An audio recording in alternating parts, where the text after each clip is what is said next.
Super. Voilà, je crois que c'est bon cette fois. Est-ce que tu Oui. reçois une notification?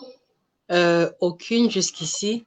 Bon, ça va, on est Est-ce connecté qu'il y quand aura même. possibilité de voir parce que est-ce qu'il y aura possibilité de voir peut-être les commentaires à mon niveau pour pouvoir répondre aux éventuelles questions? Oh, par contre, si tu peux aller sur la page et tu cliques sur... Là, on est en direct déjà. Va un peu sur la page et tu cliques et tu verras peut-être les commentaires défiler. Bon, là, ce sera pas possible parce que là, là me fera sortir complètement du live. En tout cas, ce n'est pas grave. Bon, je peux alors te faire suivre les questions. Tu pourras répondre. Oui, pas de problème. D'accord.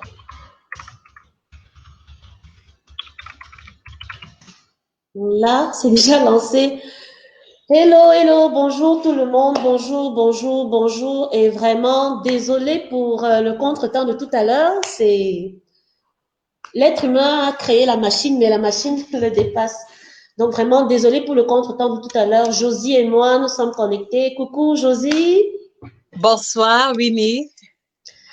Vraiment, désolé de t'avoir perdu du temps. Tu es très gentille. Non, ça va, Donc, ça je va. pense que on va commencer notre échange et en attendant que les gens se connectent, vu qu'on leur a déjà perdu du temps, il y en a qui pourront gagner le direct entre-temps, et il y en a qui Mhm. pourront poser leurs questions après. Le direct va rester sur la page et on aura la possibilité de répondre à leurs questions après le live.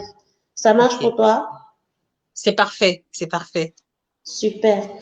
Donc voilà, aujourd'hui nous allons parler de l'alimentation du diabétique. Et ceux qui sont abonnés à cette page savent que c'est un sujet qui me tient beaucoup par cœur et c'est pour ça, Josie, que j'ai tenu à échanger avec toi parce que je sais que tu es la chirurgienne diététique, nutritionniste et que tu as beaucoup de choses à apprendre à ceux qui souffrent de diabète, à leurs proches, à ceux qui veulent prévenir la maladie, à ceux qui veulent juste connaître, savoir ce que c'est. Oui. Donc, je vais peut-être te laisser le temps de te présenter. Merci. Merci, Winnie. Alors, je veux profiter de l'occasion pour te remercier pour l'invitation.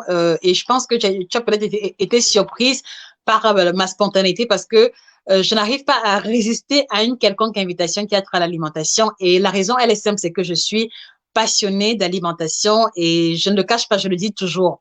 Alors, pour ceux qui arrivent, ou alors pour ceux qui me découvrent pour la première fois, je suis Josica.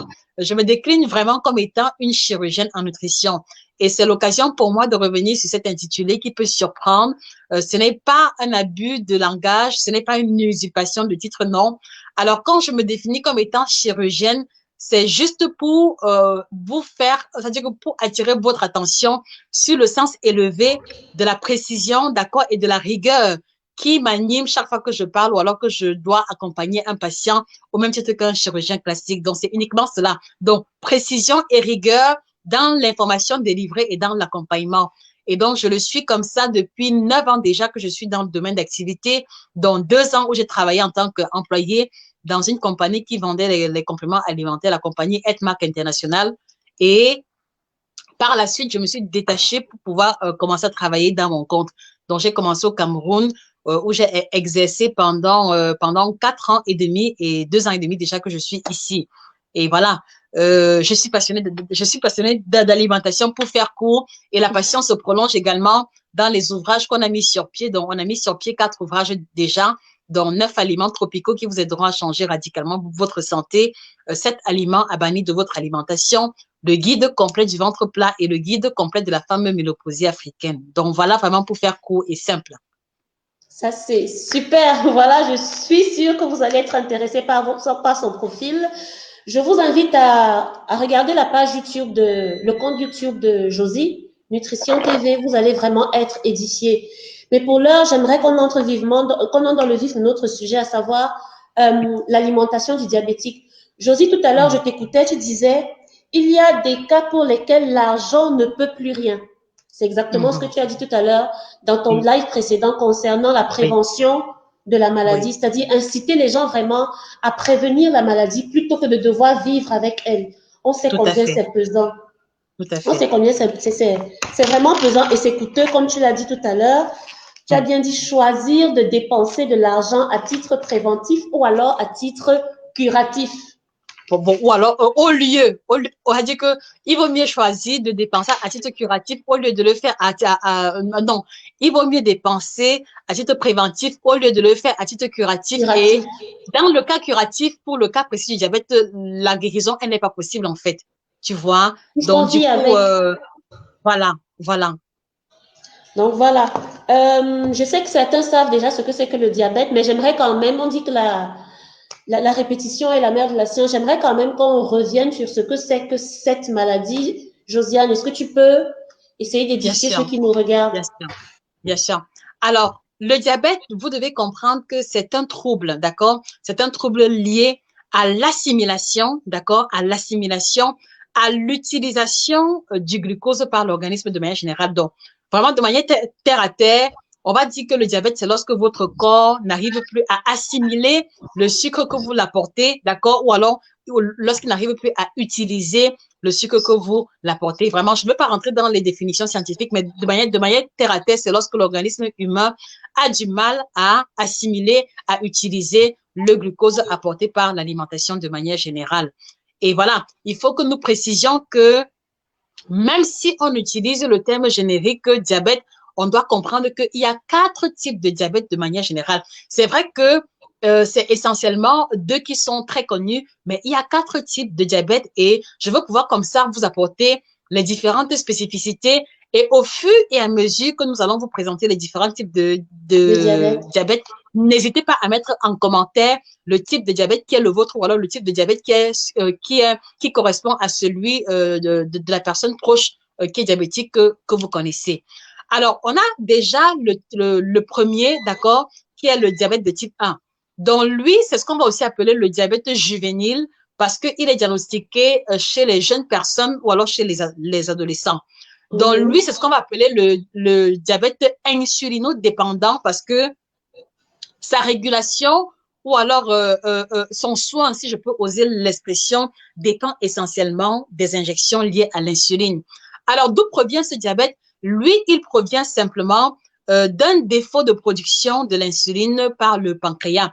Et le défaut de production peut être causé soit par un dysfonctionnement des cellules bêta du pancréas, parce que vous devez savoir que l'insuline, elle est produite par le pancréas et cela se fait au niveau des cellules bêta. Donc, si vous avez les cellules bêta qui ne fonctionnent pas correctement, d'accord, cela peut être l'une des causes de votre diabète de type 1. Ou alors, cela peut aussi être causé par une infection virale qui va attaquer les cellules bêta du pancréas et au finish, le pancréas ne pourra plus sécréter l'insuline et c'est comme ça que vous vous retrouvez diabétique de type 1. Donc, c'est-à-dire que ce type de diabète est beaucoup plus héréditaire, d'accord, et le diagnostic se fait en général chez les jeunes personnes, donc jeunes personnes jusqu'à adolescents par là.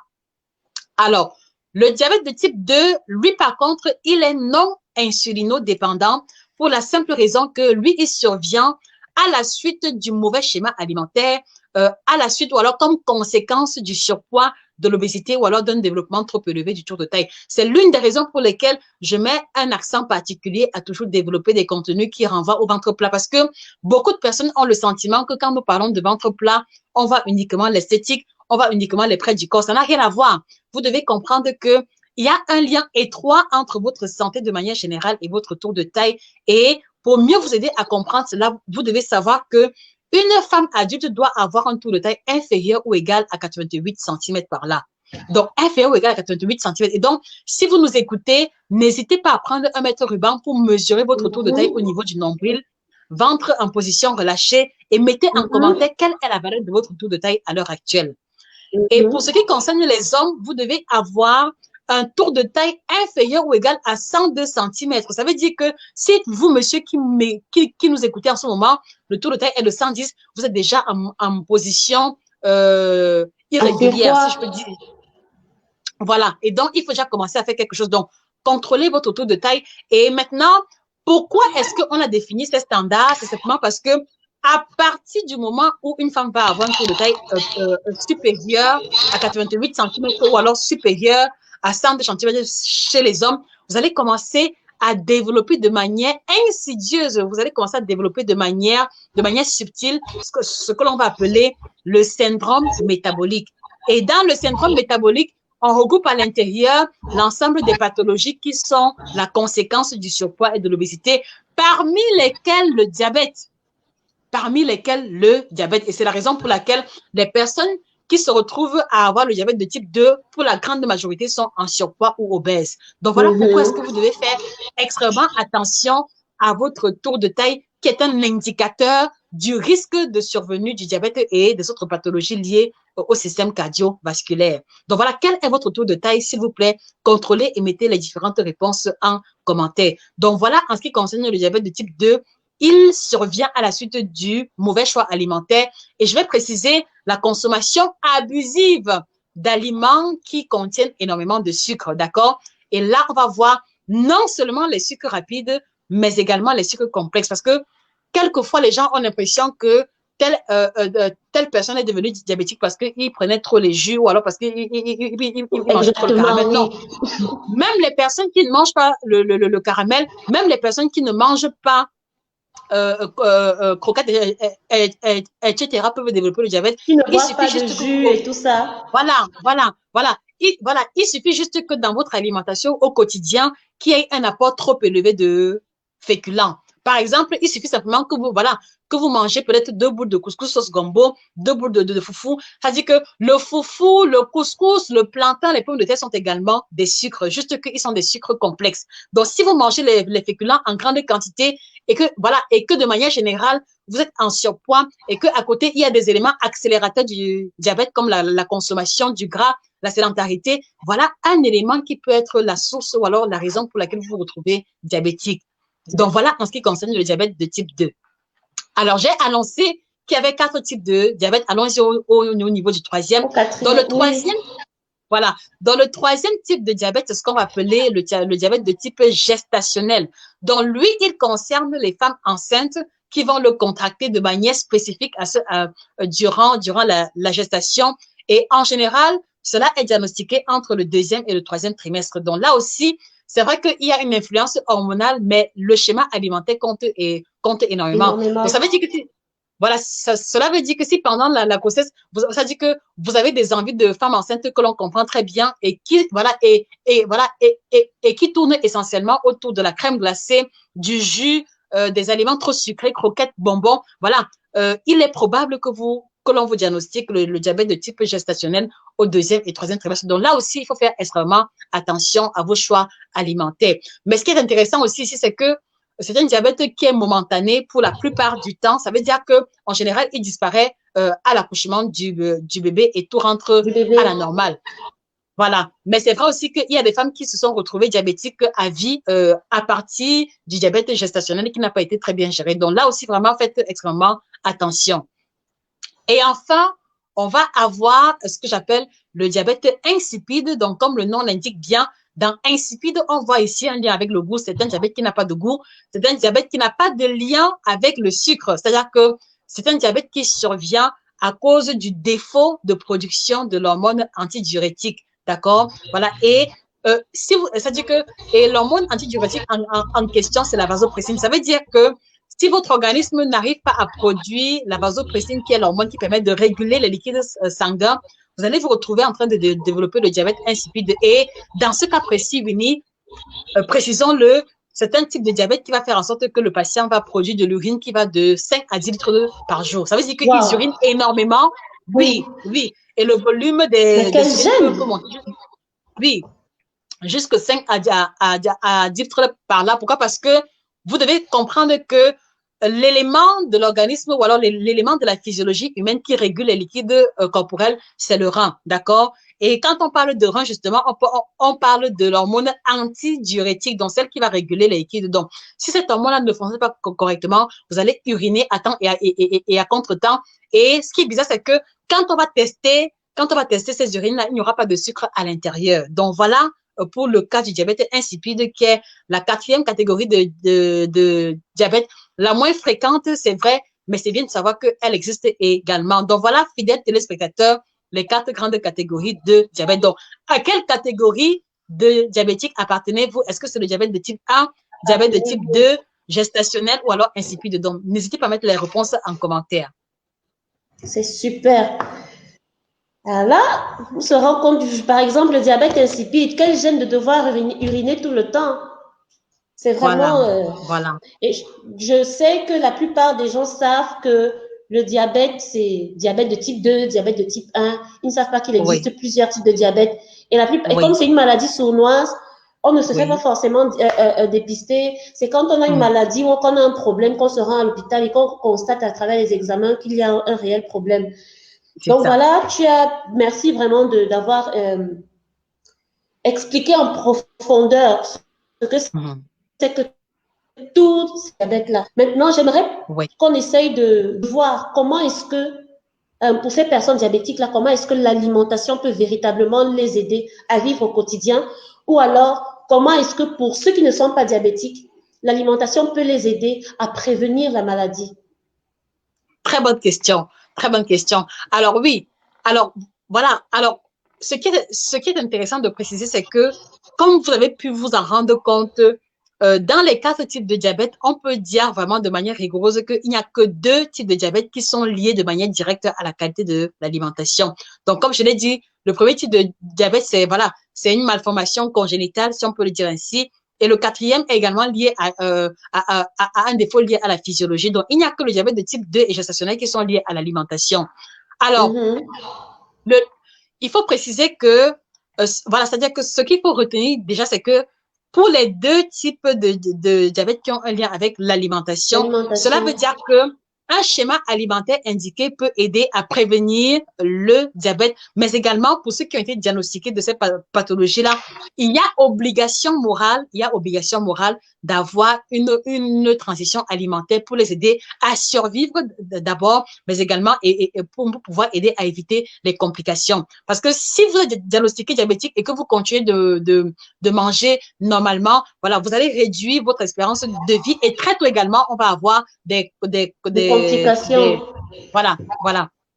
Alors, dans le cas du diabète de type 2, voilà, il faut que je précise que comme il est lié, ou alors comme il est une conséquence d'une alimentation, non. Voilà, comme il est une conséquence qui apparaît chez les personnes en surpoids et obèses, la première étape dans ce cas de figure, c'est de rechercher à perdre du poids.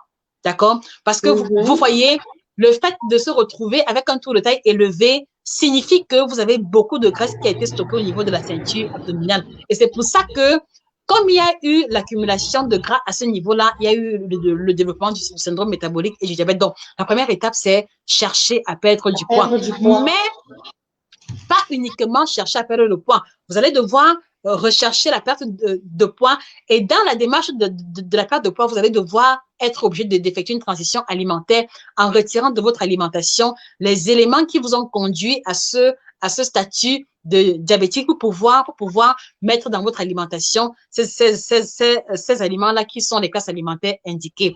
Et cela me permet justement de vous lister comme ça les classes alimentaires vraiment de manière ramassée qui génère le diabète. Comme je l'ai dit, les aliments raffinés, d'accord? Et dans Mhm. les aliments raffinés, on va retrouver le pain blanc, le riz Le blanc, riz blanc. toutes les dérivés de farine blanche, d'accord? Parce que quand je dis pain blanc, beaucoup vont me dire, ah non, je mange le pain de mie, ah non, je mange pain viennois. C'est pareil. Le pain blanc, pain de mie, pain viennois, croissant, pain choco, gâteau à la crème, vous voyez que c'est-à-dire que les dérivations du pain blanc sont tentaculaires et se retrouvent pratiquement partout, d'accord? Ceci est problématique et la raison, elle est simple, c'est que le pain blanc ne contient pas assez de fibres à l'intérieur et quand on est dans le cadre du diabète, vous devez comprendre que les fibres sont ces éléments-là qui vont aider à la diffusion progressive du sucre au niveau du sang. Parce que, en fait, le diabète survient quand à chaque fois il y a élévation rapide du niveau de sucre sanguin et diminution Mhm. brutale également sous l'effet de l'insuline. Donc, le fait L'insuline. maintenant, voilà, c'est-à-dire que le fait de manger le pain blanc tout le temps va créer des pics d'insuline, et à la fin, d'accord, vous allez vous retrouver définitivement diabétique. Donc, les aliments raffinés, d'accord, j'ai cité le pain blanc et les dérivés, le riz blanc, d'accord, le riz parfumé, là, dit que tous les dérivants, ça dit que toutes les dérivations, le riz brisure, tout ça là-dedans, d'accord, voilà. Et de manière prolongée également, puisque nous sommes dans le cadre de l'alimentation africaine, nos aliments africains, le bâton de manioc. D'accord? C'est-à-dire que tout ce qui est sous forme de pâte, couscous maïs, couscous manioc, et la raison, elle est simple, c'est-à-dire qu'on n'est pas là pour vous diaboliser, vous voyez. Quand, par exemple, vous mangez le foufou, est-ce qu'il y a la mastication? Pas du tout. Non, non. Quand vous mangez le macabo râpé, est-ce qu'il y a mastication? Non, c'est-à-dire que non, à peine le bâton de manioc, pareil. Voilà. Donc, du coup, vous rendez compte que pour la catégorie des aliments sous forme de couscous, parce que l'assimilation, elle est rapide, c'est aussi comme ça qu'ils vont très vite se digérer et donc ils vont apporter rapidement un taux de sucre beaucoup trop élevé au niveau de la circulation sanguine. Or, si vous mangez le même manioc en tubercule, le même macabo en tubercule, la mastication, d'accord, va faire en sorte que l'assimilation sera progressive et c'est comme ça que le sucre va arriver de manière progressive également au niveau de la circulation sanguine et donc, on n'aura pas des pics trop élevés et des chutes brutales. Voilà la nuance que l'on doit pouvoir établir parce que parfois beaucoup me disent que ah non, vraiment c'est la nature de chez nous, nos parents ont grandi avec, d'accord. Voilà, c'est vrai. Mais est-ce que nos parents mangeaient les hamburgers? Est-ce que nos grands-parents mangeaient le pain blanc? Est-ce que nos grands-parents mangeaient le chocolat tatiné? Vous devez également remettre en question l'alimentation globale et non pas seulement un seul aspect. D'accord? Donc, ce qui fait que la consommation d'aliments raffinés, les aliments écrasés, en bouillie, en pâte, parce que leur assimilation va être trop rapide, cela va créer l'augmentation du niveau de sucre sanguin. D'accord? Et maintenant, il y a également les aliments sucrés, c'est-à-dire que le fait de prendre une tasse de café avec 6 morceaux de sucre, la bouillie avec 8 morceaux de sucre, pain, beurre, chocolat, pain, miel, pain, ceci, c'est-à-dire que trop de sucre au finish va également devenir problématique. Donc vraiment, il y a plusieurs autres, mais vraiment, je veux me limiter à l'essentiel que vous maîtrisez déjà pour vous aider à vous rendre compte de combien est-ce que le lien entre l'alimentation et le diabète est tellement énorme. C'est-à-dire que ce n'est même pas un élément sur lequel on doit tergiverser ou alors accuser la sorcellerie ou les vampires. Non, ça n'a rien à voir. C'est ce que vous mangez, les amis. C'est ce que vous mangez au quotidien. Exactement. Et pour ceux, voilà. Et pour ceux qui sont voilà. Oui.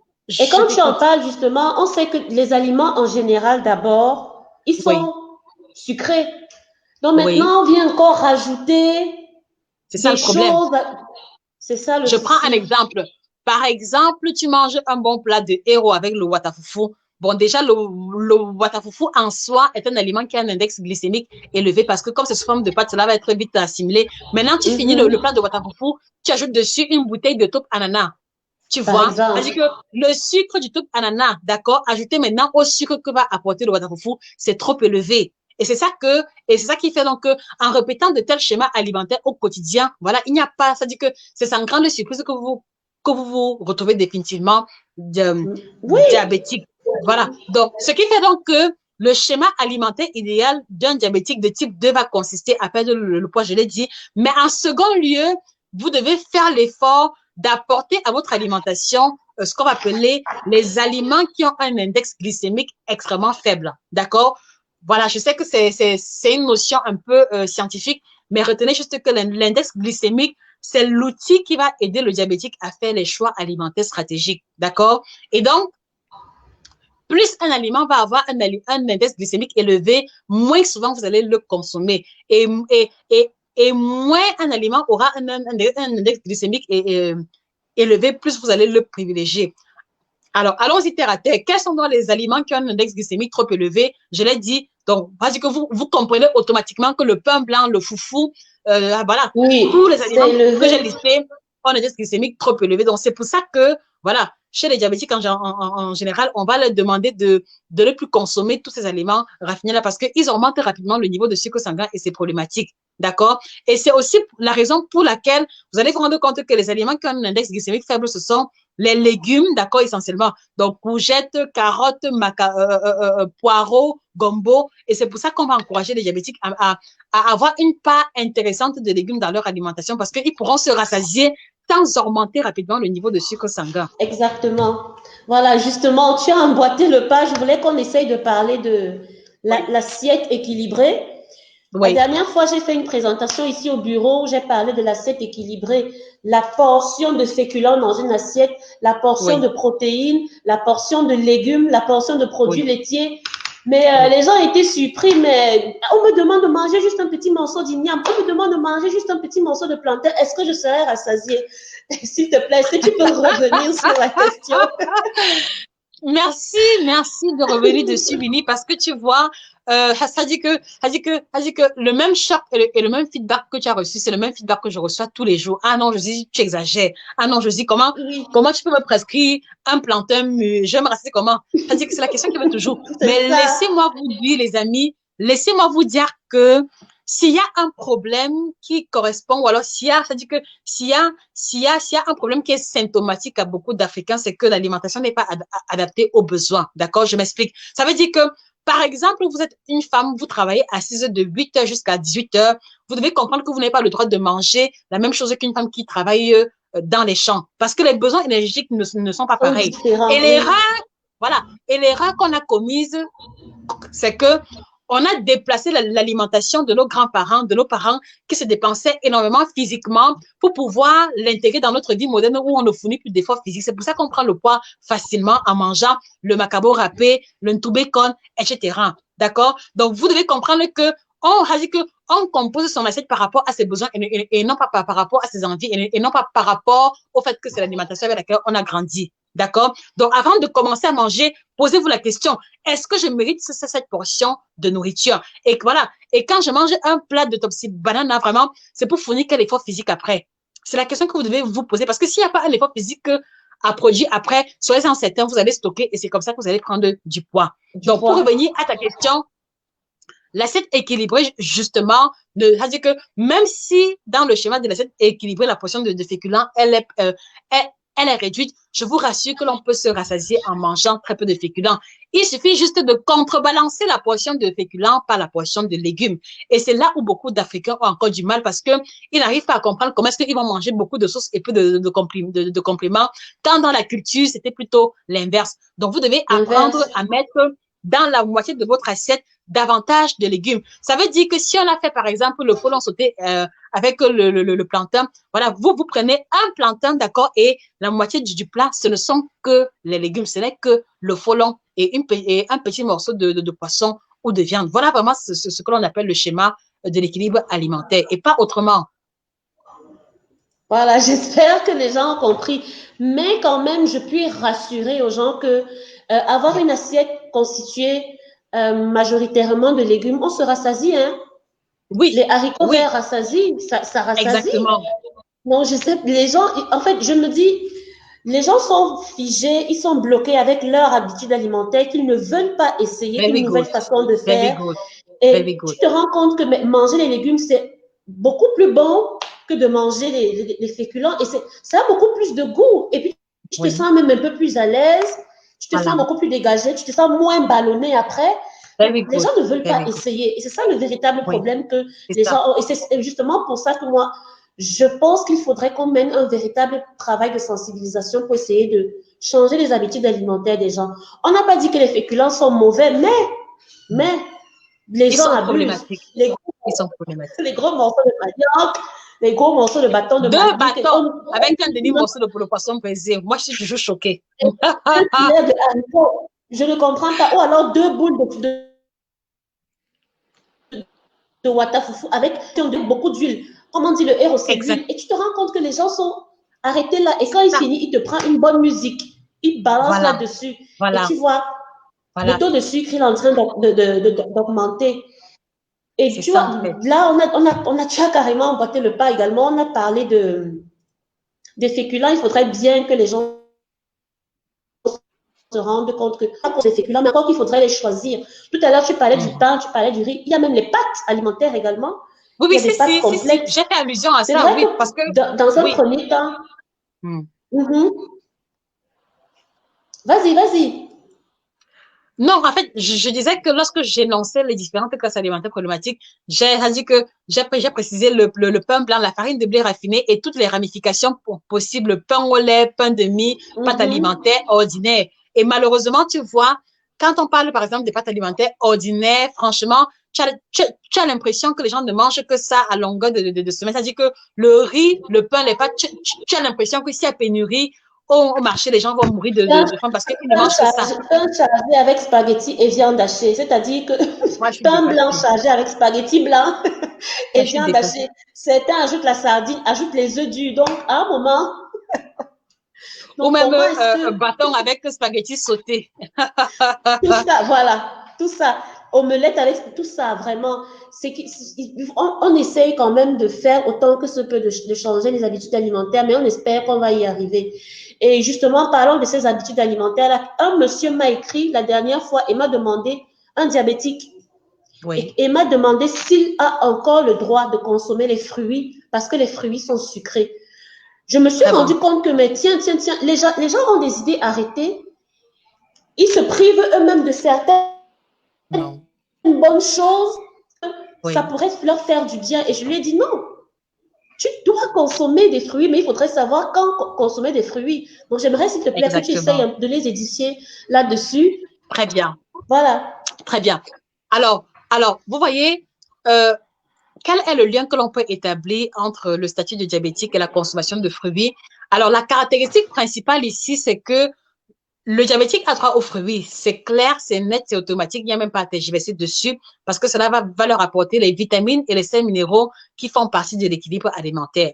Mais le seul bémol ici, c'est que comme dans le cas du statut du diabétique, la consommation de sucre est remise en question, ils doivent juste veiller à choisir les fruits qui entraînent le moins possible la variation de la glycémie en question et en s'appuyant sur l'outil que j'ai intitulé l'index glycémique pour faire le choix des fruits adéquats. Donc, il n'est pas question de s'interdire, mais il est juste question d'ajuster la portion de fruits que l'on va consommer par rapport à l'apport en sucre qu'il va apporter. Donc, par conséquent, pour moi, par exemple, je ne dirais pas qu'il y a un fruit interdit aux diabétiques. Au D'autres vous diabétique, diront que voilà. oui, qu'il faut interdire, mais moi, je dirais plutôt que pour les fruits très sucrés, on va prendre ça en plus petite portion et les fruits moins sucrés, on pourra se permettre des portions plus généreuses. Et quelques exemples pratiques. Voilà, vous devez savoir que un diabétique doit éviter ou alors consommer vraiment avec parcimonie la pastèque parce que c'est vrai qu'elle n'est pas sucrée, mais elle a un index glycémique très élevé, bien plus élevé que l'orange, ce que beaucoup de personnes ne savent pas. Donc, la pastèque est un fruit très délicat pour le diabétique. La banane également parce qu'elle a également un index glycémique assez élevé. Les fruits très sucrés comme la mangue, l'ananas doivent être consommés vraiment avec beaucoup d'attention ainsi que les raisins frais, d'accord? Mais par contre, les fruits qui vont être très autorisés chez les diabétiques, il y a par exemple la pomme, d'accord? Parce qu'elle n'est pas très sucrée, d'accord? Et elle va également aider à réguler le niveau de sucre, le niveau de sucre sanguin. Et comme elle est riche en antioxydants, elle va également aider à limiter les dégâts collatéraux qu'entraîne la survenue du diabète. On va aussi avoir comme fruit très intéressant la goyave. Alors, dans le cas de la goyave, il faut préciser que la goyave, elle est riche en vitamine B1 et donc, elle va aider à limiter comment dire ça, la destruction ou alors la diminution des fonctions neuronales liées à la survenue du diabète. Donc, la goyave également est un fruit très intéressant pour les Oui, les diabétiques. diabétiques. L'orange aussi, mais je vais surtout les encourager à manger l'orange en quartier et non pas sous forme de jus parce que sous forme de jus, le niveau de sucre sanguin augmente rapidement. Mais par contre, en mangeant la pulpe, d'accord, la pulpe là va freiner la diffusion du sucre et c'est comme ça qu'on aura une évolution progressive du niveau de sucre sanguin. Donc oui, les diabétiques ont droit aux fruits, mais il faut juste contrôler l'index glycémique des fruits en question pour pouvoir ajuster la portion qui leur correspond définitivement. Ok, merci. J'espère que le monsieur en question va nous écouter. Je l'espère vraiment. Et je dis, qu'en est-il de l'alcool? Est-ce que les diabétiques ont le droit à l'alcool? Très bonne question. Alors, de manière Cette empirique, question, c'est oui, un jeune homme oui, pendant un meet-up que j'ai organisé ici qui me l'a posé.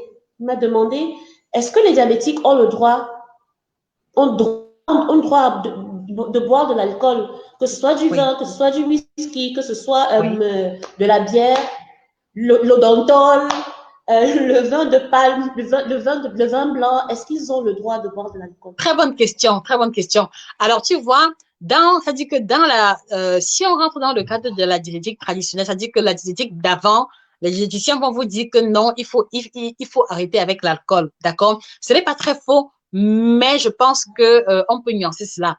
Alors, pour ma part, oui, le diabétique peut consommer de l'alcool, mais attention, ce sera également une consommation qui va être, comment on dit ça, qui va être calibrée, qui va être contrôlée. Et pour moi, ce ne sera pas tous les alcools que l'on va plébisciter.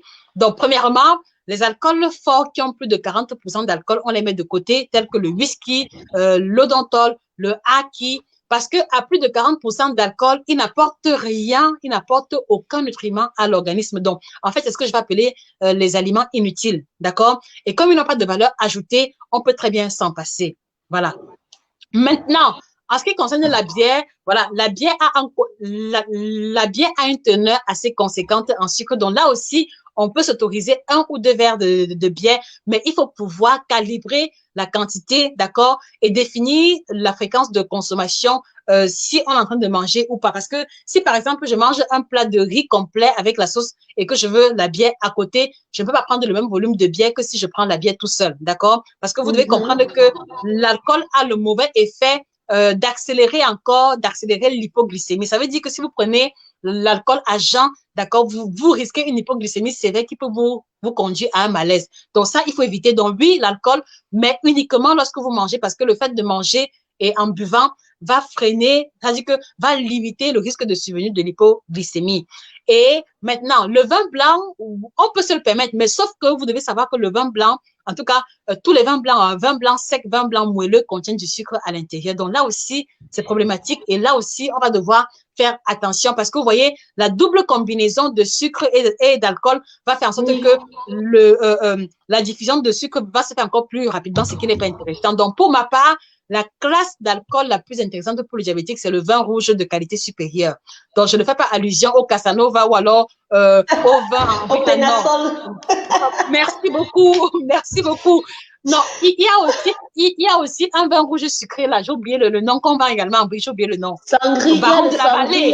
Baron de la Vallée. Baron de Madrid. Voilà, Baron de Madrid. Non, sans vouloir attaquer ces marques. Ah oui, voilà.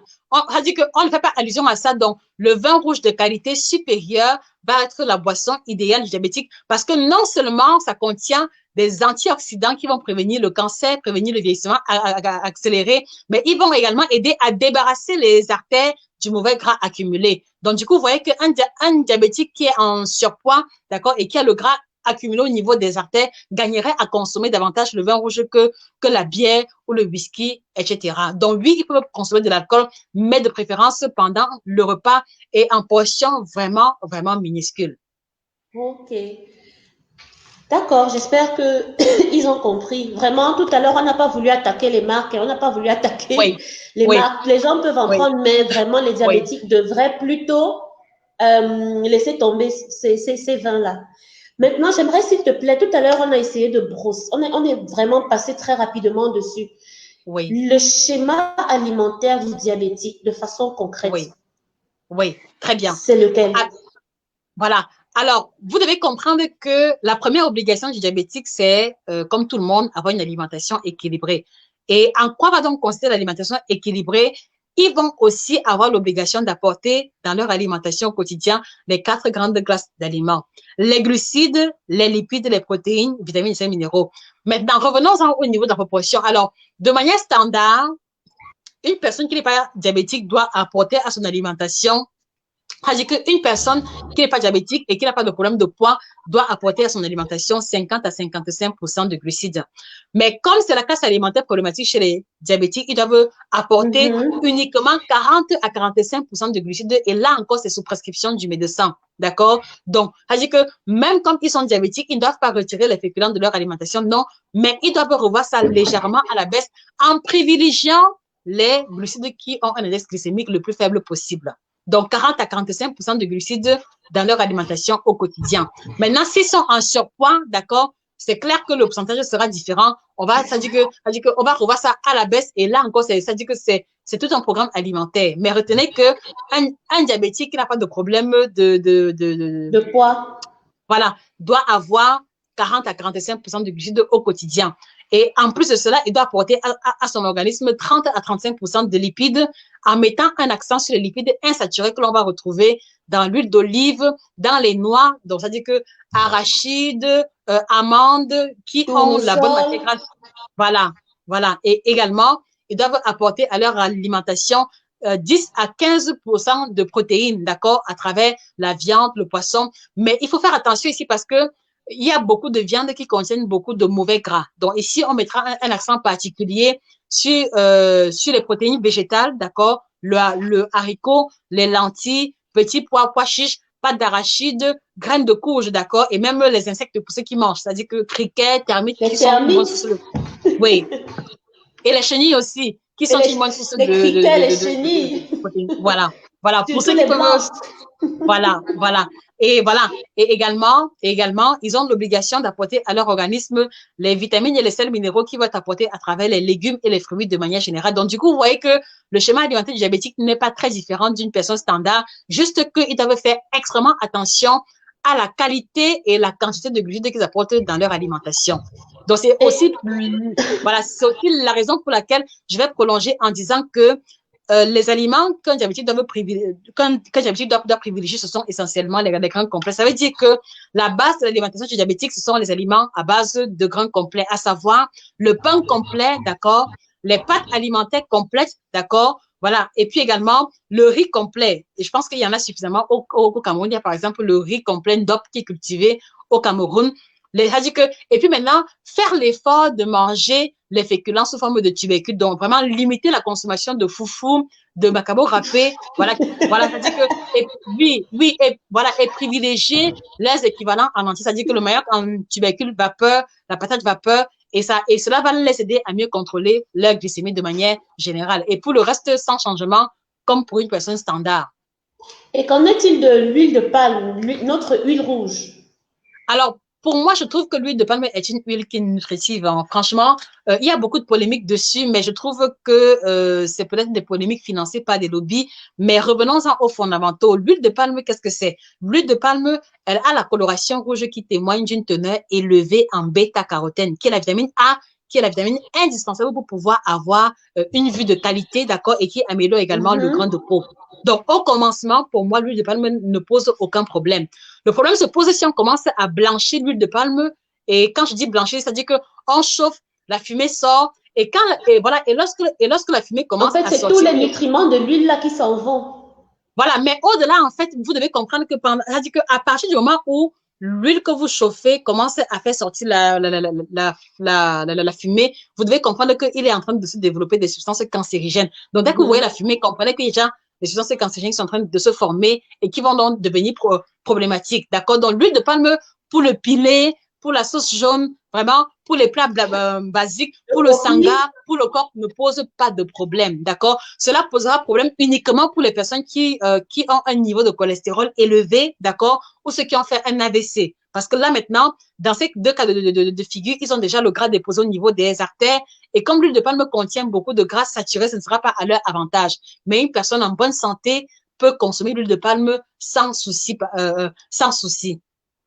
Super. J'ai une autre question. La dernière fois, je Oui. leur ai dit que le diabétique ne doit pas rater le petit déjeuner, vraiment. Exact. Comme pour tout le monde d'ailleurs, le petit déjeuner, c'est vraiment, on ne devrait pas le louper. Donc, dans l'alimentation, vraiment, je reconnais moi-même commettre cette erreur de rater le petit déjeuner, mais le petit déjeuner, c'est très important, surtout pour les diabétiques. Est-ce que tu peux revenir là-dessus en essayant de leur expliquer le pourquoi? Voilà. Alors oui, c'est vrai qu'en énonçant le schéma alimentaire diabétique, j'ai oublié de préciser qu'un diabétique a l'obligation d'avoir au moins 3 repas par jour et éventuellement un 4e repas qui sera sous forme de collation. Mais là, cela dépend de l'état de santé du diabétique en question. Donc, 3 repas par jour parce que vous devez comprendre que l'un des objectifs avec le diabétique, c'est qu'on doit éviter autant que possible, c'est-à-dire qu'on doit éviter les variations de glycémie, on doit éviter les pics d'insuline et les pics d'hypoglycémie. Donc, ça fait que quand vous sautez le petit déjeuner, automatiquement, d'accord, voilà, il va y avoir une diminution du niveau de sucre sanguin qui va conduire à l'hypoglycémie, voilà, jusque l'hypoglycémie réactionnelle qui va encore avoir également d'autres conséquences sur la santé. Donc, vraiment, un diabétique doit être très organisé et avoir en mémoire les horaires de repas déjà définis et si possible même quelquefois anticiper en développant un grand esprit d'organisation pour ne pas sauter, pour ne sauter aucun repas. Parce que un repas sauté égale déjà hypoglycémie automatique, d'accord? Et éventuellement, des cas de carence parce que l'alimentation n'aura pas été équilibrée. Donc Oui. vraiment, ça dit que ce n'est même pas une tergiversation. Vous devez faire l'effort d'avoir au moins 3 repas par jour et voilà, organisez-vous juste quelles que soient les circonstances pour que ces repas-là soient pris de manière ponctuelle. Et je leur disais la dernière fois que la discipline fait en sorte qu'un diabétique vive mieux avec sa maladie. Je prenais l'exemple Exact. de ma grand-mère, par exemple. À une certaine, elle a tellement discipliné son corps au point où, à une certaine heure, elle commence à avoir faim. Exactement. C'est-à-dire entre Exactement. midi et 13 heures, son organisme réclame déjà la nourriture. Donc, Exactement. ma grand-mère est diabétique. Donc, elle s'est tellement disciplinée au point où son organisme sait qu'entre 13 heures et midi, je dois manger. Et c'est vraiment l'une des recommandations on peut faire aux personnes qui vivent avec le diabète, c'est de vraiment être super discipliné. Tout à Donc, fait. voilà. Voilà, parce que justement, le fait de mettre sur pied une routine va faire en sorte qu'à un moment donné, le corps va s'habituer et comme c'est le cas pour ta grand-mère, à un moment donné, même quelquefois un décalage de 30 minutes, c'est là que vous vous rappelez que, ah tiens, il me faut déjà manger. Manger. Donc, c'est vraiment de ça qu'il est question. Voilà, exactement. Voilà, Josie, je crois qu'on arrive plus ou moins au bout de notre échange, qui, j'espère, Oui. est le premier parmi tant d'autres. Qu'est-ce que tu peux donner comme conseil? Beaucoup plus. C'est vrai que les diabétiques, ils ont quand ils vont à l'hôpital, les médecins leur prodiguent des conseils. Certains se payent les soins de diététiciens ou de nutritionnistes. Mais pour Mhm. ceux-là, dans un premier temps, qui ne souffrent pas encore de diabète et Mhm. qui vraiment reconnaissent qu'ils Mhm. doivent, comment dire ça, revoir leurs habitudes alimentaires. Ou alors pour ceux-là qui, dans toute l'ignorance, se permettent de manger et de boire n'importe comment, quelles recommandations est-ce que tu pourrais leur faire? Alors, ma première recommandation, ce serait déjà de vous inviter à revoir à la baisse la portion de tous les compléments. Je préfère dire ça comme ça parce que vous allez vite comprendre. Donc, revoyez à la baisse la portion de compléments. Ça veut dire que si vous reconnaissez que chaque jour, vous mangez un pain entier, vraiment, ce n'est pas normal, Mhm. allez-y au tiers du pain par jour. Ça, c'est le premier élément. Maintenant, si vous savez que vous mangez le riz blanc, même si c'est le préféré, hein, moi, je dis, à un moment donné, quand la santé est en jeu, on fait le choix utile au lieu de faire le choix émotionnel. Donc, progressivement, apprenez à intégrer dans votre alimentation les aliments complets. Ça va vous aider énormément, déjà parce que cela vous rassasie avec des portions réduites, mais en plus, cela contient des nutriments que les aliments raffinés n'ont pas. Donc, on réduit la portion de compléments, on privilégie les compléments ou les féculents complets, entiers. On pratique le sport parce que, également, il faut le souligner, le manque d'activité sportive est un facteur accélérateur de la survenue du surpoids et également du diabète. Donc, intégrer dans votre routine quotidienne la pratique du sport. Et ça fait que si, par exemple, vous avez été à une invitation la veille ou alors au restaurant ou alors vous avez fait un écart à l'alimentaire, pratiquer le sport aide à vraiment à limiter un peu les dégâts en termes de stockage et en termes de risque de développement du diabète. Pour pratiquer l'activité sportive également, surtout pour ceux qui ont des antécédents. C'est-à-dire que si papa et maman ont été diabétiques, s'il vous plaît, prenez sur vous de contrôler votre glycémie régulièrement, au moins tous les 3 mois, juste pour vous rassurer et vraiment rentrer dans la logique de prévention, même si vous avez le sentiment que vous allez bien. Parce que en réalité, beaucoup de personnes découvrent qu'ils sont diabétiques à travers Trop une petite tard. maladie qu'ils ont eue à l'hôpital. D'accord? Voilà. Donc, voilà. Et puis maintenant, on fait l'effort de boire suffisamment d'eau. Et puis, si on peut également avoir dans sa routine quotidienne les boissons chaudes que l'on peut également intégrer pour débarrasser l'organisme des toxines apportées par l'alimentation moderne, ce serait également l'idéal. Et je pense qu'en mettant sur pied une telle routine, on limite énormément les chances de moins de 50% de souffrir du diabète. Mhm. Ah, de très bons conseils.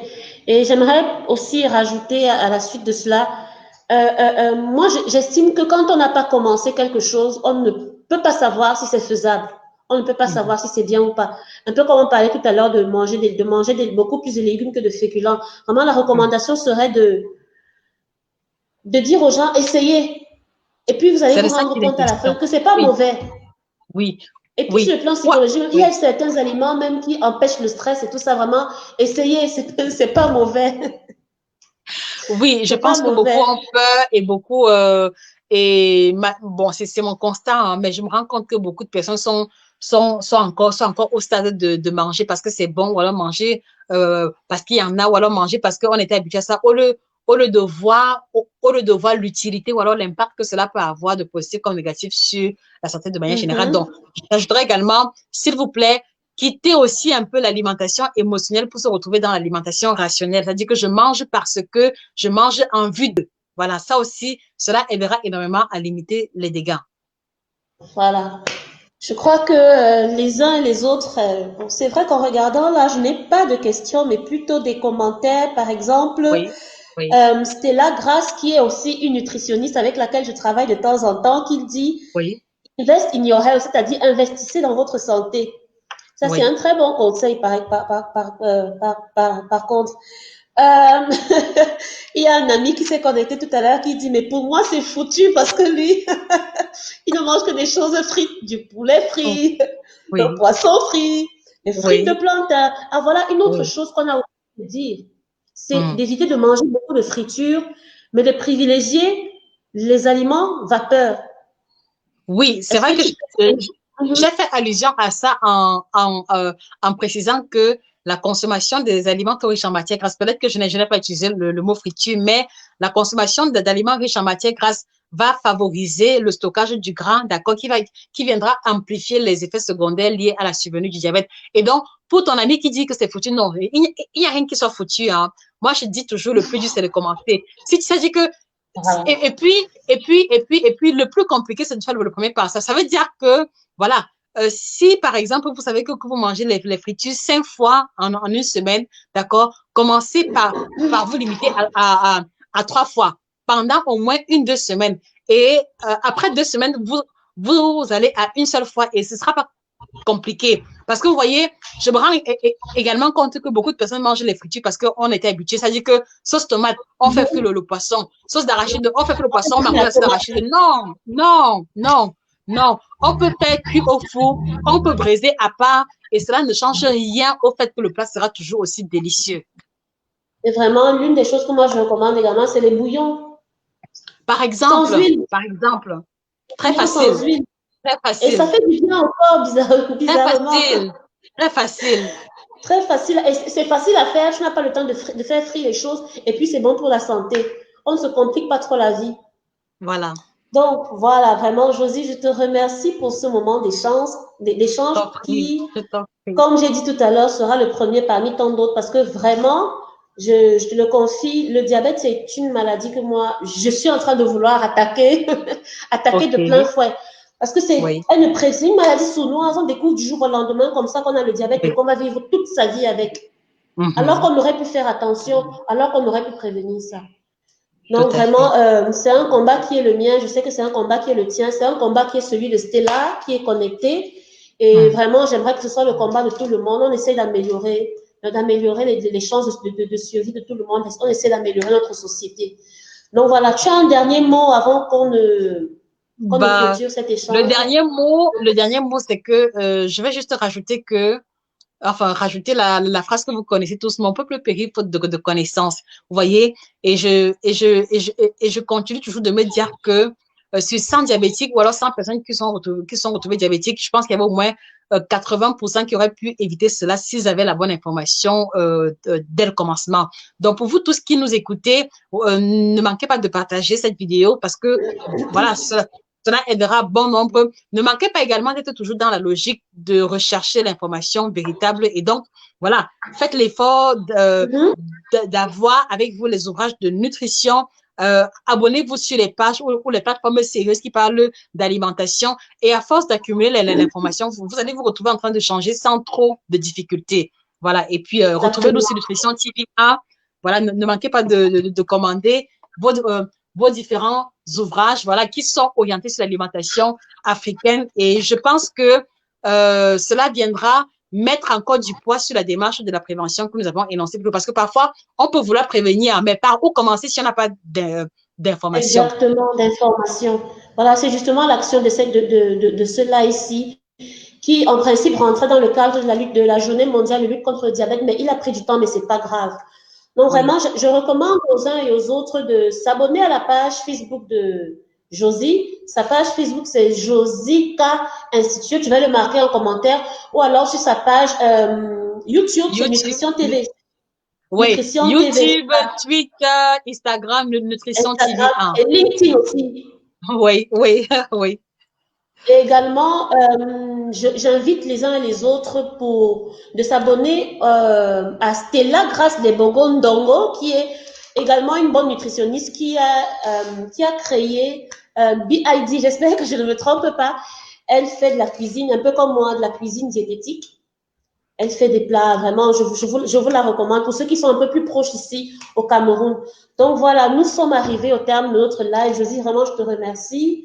C'est une action de communication, de sensibilisation qu'on est en train de lancer. Et j'aimerais que les uns et les autres puissent se joindre à la cause pour qu'on puisse essayer de changer notre société. Donc, je te remercie une fois de plus et on va se dire à très bientôt. Je te remercie pour l'invitation. J'ai été très honorée d'être là. Merci beaucoup, Winnie. Merci, Josie. Donc, à bientôt. Et bonne en soirée, passant, à très bientôt. Josie fait des thés, des tisanes. Ah Donc, oui. je vais mettre les liens en commentaire pour ceux qui veulent commander. Oui. Donc, tout à l'heure, je vais mettre les liens en commentaire pour ceux qui veulent commander directement chez Josie. Il n'y a pas de problème. Donc, voilà. Merci. À très bientôt, Josie. Au revoir. Bye. Bye bye.